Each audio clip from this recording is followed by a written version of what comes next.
Given the fact that a great deal of Nintendo's core identity rests with a certain mustachioed plumber, it's no surprise that the Switch eShop is loaded to the gills with platformers of all sorts.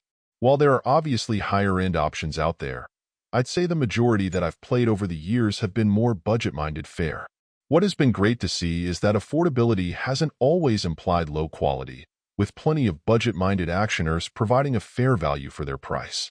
Unfortunately, though Popotinho's Adventures isn't awful by any means, it also isn't really notable in any meaningful way. At a glance, you could probably assume that the game will fail to impress, though I'd note that I've played some games with this sort of look that have made a better case for themselves than this. The first word that comes to mind is generic, and for the most part the game struggles to shed that as an accurate description throughout. In many regards, I'd say there's almost a retro quality to the game's simplistic nature, though the pretty uninspired stage designs and ultimately pretty limited variety you'll encounter overall failed to clearly stand above titles made decades ago on far more limited hardware. Throw in controls that feel a bit floaty at best, and there's not even a precision platformer aspect that could hope to generate excitement.